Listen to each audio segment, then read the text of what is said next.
Welcome to Manage to Engage, the podcast from clearandopen.com. Dedicated to the evolution of you, because businesses grow when people do. Serving leaders, managers, and people who will be, helping you reach excellence in your work and achieve your personal goals at the same time. Sign up for the free course at clearandopen.com. I wouldn't even call it anxiety anymore because it's when a defense system is using the anxiety as a tool. It's frozenness. It's a no. But when it's so looming like that it stops all action, then I would look at it as a defense, not a wound. Hi, it's Joseph, and thanks for tuning in to Manage to Engage, the podcast from clearandopen.com.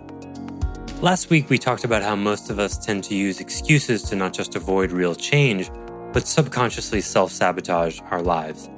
Today, we're going to dig even deeper into the language of excuses and why we should endeavor to replace our excuses with, quote, Incuses. More on that later. And hey, listen up, we've got a brand new live course that started September 12th, but it's not too late to join. I really don't want you to miss it. It's the Accountability Path 2.0, how surrendering to truth elicits radical responsibility. In the new 8-week course, I'll be teaching you a 5-step path to create a culture of accountability in your organization. This tool is quite simple and straightforward, but knowing how to use it takes a deeper level of understanding and practice. This course will serve you whether you're a manager or an employee, an owner, or whatever. It will change your whole life if you let it. We'll be delving deep into the topics like vulnerability and control, authority, projections, and all the invisible problems that get in the way. I'll give you practical skills that anyone can learn, practice, and apply. If you're a leader and you know the difference that individual and collective accountability can make in your organization, or if you're an individual looking to step up and own your power and impact, then this is the course for you. For more information, please visit clearandopen.com/accountability-path-2. That's the number 2. Again, clearandopen.com/accountability-path-2. Thanks so much for listening. Let's start the show.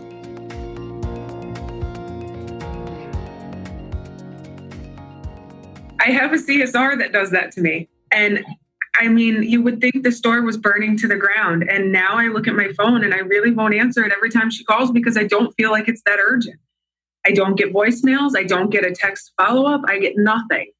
And I will hang up the phone, and 10 minutes later, I get a call from this person. And I mean, she will call every phone in the office, my cell phone, everything. And when I call her, it is something that does not need to be addressed right that minute.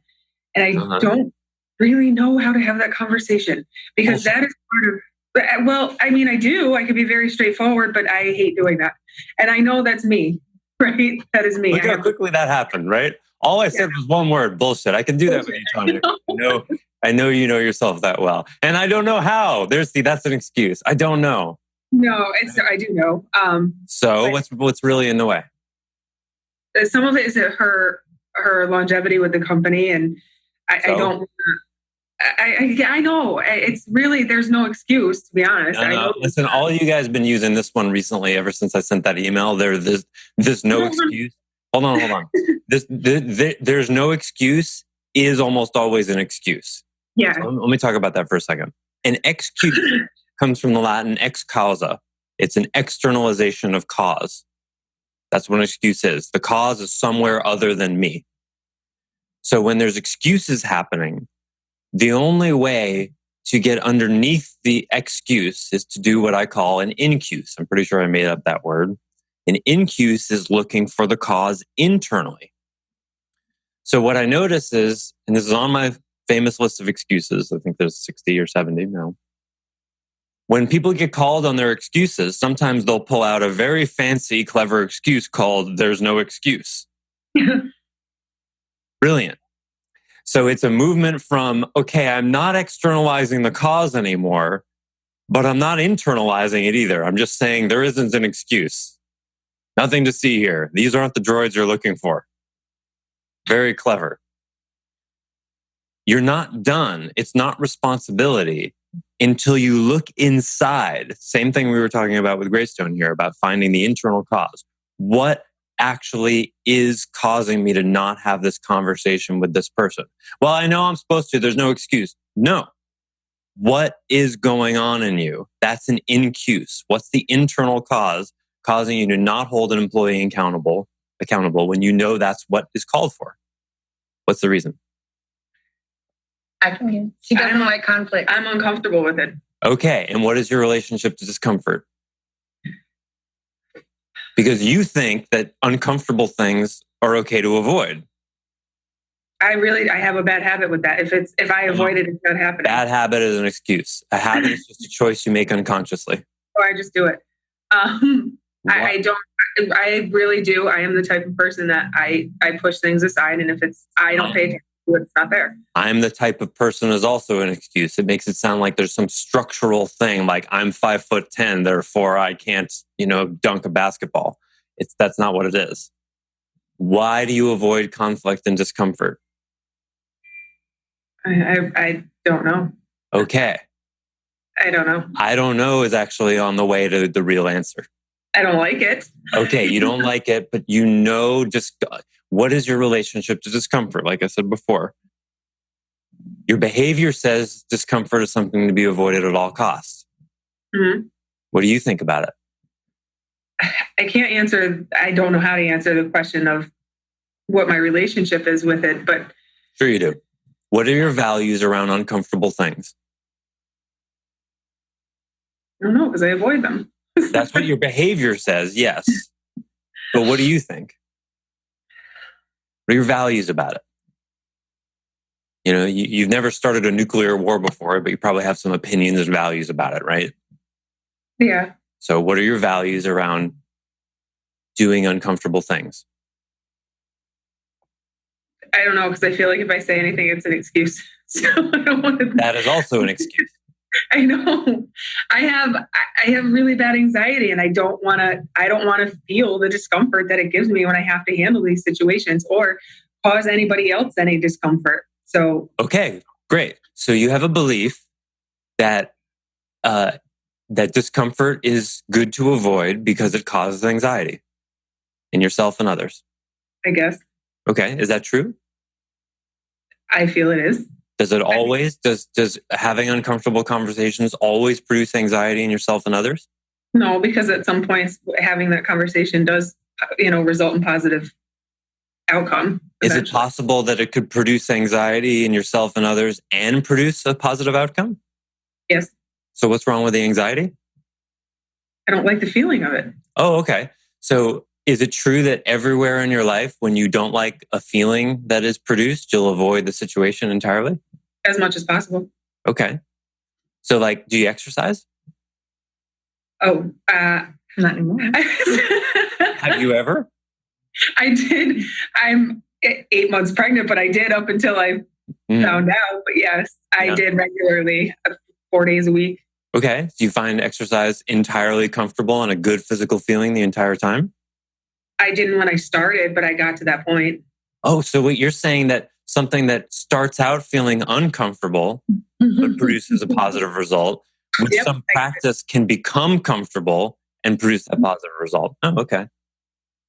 That's interesting. So some of where I was kind of going with this is I get those phone calls because you were talking about it, and just reverting back to Greystone a little bit is I used to allow people, and I still do to a certain extent, to call me for these things and let it add up and get overwhelmed and get disorganized because I don't technically say no, and I try to give a roundabout answer, and then I get overwhelmed and I don't accomplish everything. There's your recipe. Great. Yep. How's that working for you? Not great. Mm-hmm. Not great. What do you want to do about it? What do I want to do about it? I, first of all, have to learn to have those conversations, be uncomfortable, because we go back to the conversation that we've had with you is making others uncomfortable to get answers, right? I can't do that if I'm uncomfortable doing it. Wait, time out. You can't make other people productively uncomfortable if it's uncomfortable for you to do it? I can, but I have to get myself to that point to be in that situation, I guess, is what I'm saying. Well, hold on a second. Let's just carefully examine this. You just said, I can't make other people productively uncomfortable, sort of my words, but that's what we're saying, unless I'm comfortable doing it. Is that true? That you have to be comfortable having those uncomfortable conversations? I don't have to be comfortable. I just have to make myself do it. Okay, that's different because that's not what you said. And the reason I jumped on that is because that's the same thing as saying like, I can't do this thing until I don't feel fear about doing this thing, which is usually not true. Courage is being uncomfortable or fearful about something and doing it anyway. And I wanted to jump on that because that was your shadow talking, saying, yeah, as soon as I'm comfortable having these uncomfortable conversations, then I'll do it, which will cause you to wait forever, which is what you've been doing. Mm-hmm. And that's the story. So that's what there's one part of you that sees the need to have uncomfortable conversations. And there's another part of you that's like, oh yeah, as soon as we're comfortable doing it, which is why it's not happening. Mm-hmm. Because there's a lack of courage in relationship to discomfort because you're letting your anxiety run your life, which you already know. So do you know the only way to change that is to prove to your anxiety and your defenses that you can bear it, that you can be anxious and do something anyway. What's the problem? There's only a problem there when you have an idea that you shouldn't be anxious while doing something. That's all. Just like, well, imagine someone who just started exercising and they have an idea that it shouldn't be physically uncomfortable. You ever see someone at the gym who's like spinning the stationary bike at 30, whatever it is, 30 pedals per minute? Yeah. And they're just like, casually reading something and they're just like, if it were a real bike, they might not even be able to stand up. It's so slow. But they've got this story, well, they're at the gym and they're exercising. And you're just like, all right, well, I'm trying not to judge here, but that's not exercise. Yeah, maybe, who knows? Maybe they got recovering from knee surgery or whatever. But, when you see them doing that for like 6 months straight, there's a coffee table book I've always wanted to create that I'll never do. It's called like Urban Archetypes You See in the Gym.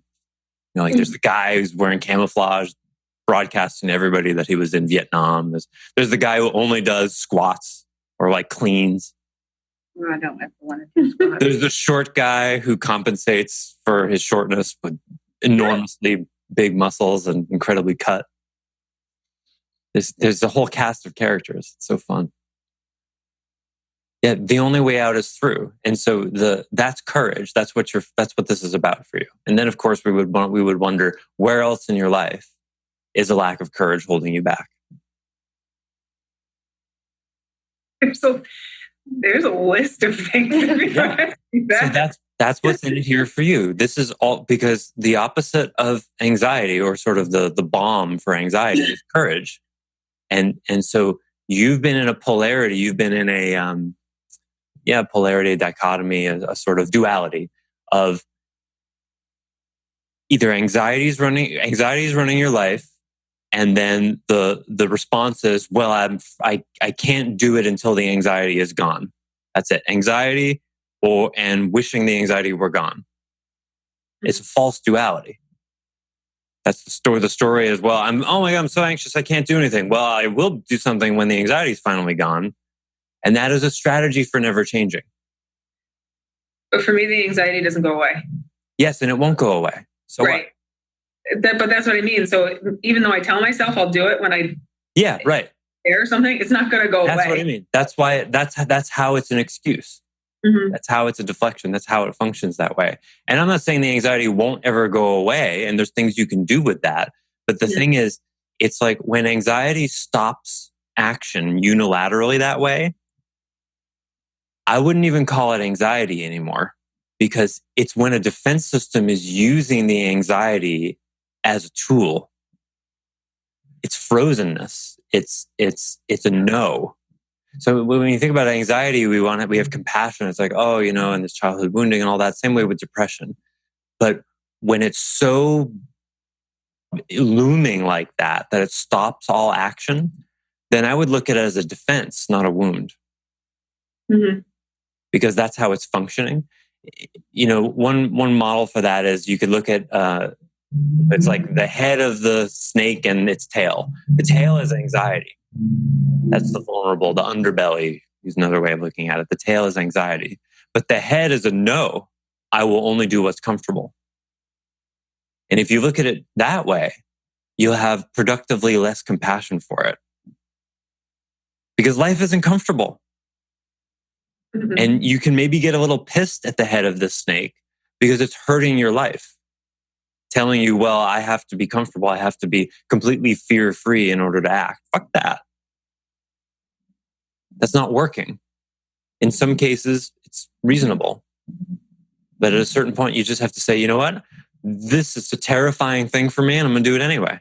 You jump out of the plane. In other cases, that's inner child abuse. It depends. You got to feel your way through there. But if there's a consistent stuckness, then bravery is called for. And a therapist will make infinite amount of room sometimes for the anxiety and say, well, you only need to act when you're ready. And I would say, well, sometimes, but sometimes it's acting even though you don't feel ready is exactly the thing that will break the spell. And let's note some of the excuses you were using in review. I don't know how, not true. I can't make other people anxious unless I'm comfortable doing it. I can't make people uncomfortable until I'm comfortable doing it. No. In fact, it's always uncomfortable making other people uncomfortable. That discomfort never goes away. Mm-hmm. You just get bigger than it. So it doesn't slow you down. And your allegiance is to a larger truth of doing what's true, serving yourself, them, and the company. That becomes bigger and more important than this might feel a little bit uncomfortable. There's this great line and makes me think of one of the X-Men movies. There's a quiet moment where I forget who it is. Someone asks Wolverine, "Does it hurt when they come out when the swords come out of his hands?" He says, "Every time." I love that moment because it's like you think of Wolverine as this, heroic, super strong guy who's like invincible, but his mutant power is not the adamantium in his bones or the sword things. That was all done to him. And it was done to him because he's a healer. His mutant power is not that he doesn't feel pain. His mutant power is that he heals fast. So he's constantly in pain. That's the real heroism of Wolverine. He's constantly in pain and he goes forward anyway. And then what a metaphor. Every time he fights and makes those swords come out of his hands, it hurts. Just the same way it would you and I if we were to cut into our own knuckles. Must hurt a lot, right? But he does it anyway. That's why he's always kind of a little angry, kind of gruff, because he's in constant pain, constant chronic pain. That's the heroism of Wolverine. Totally inspiring to me.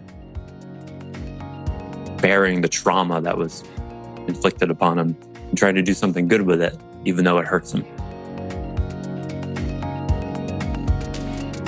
Thanks for listening to Manage to Engage, the Clear and Open podcast. Join us next week when you'll be a little bit closer to who you're destined to be. Until then, know that Clear and Open is dedicated to the evolution of you, because businesses grow when people do.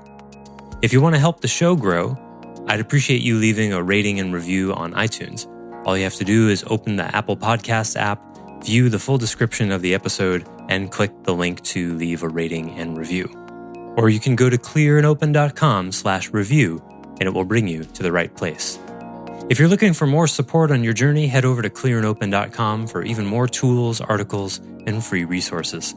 Thanks so much for listening. Bye for now.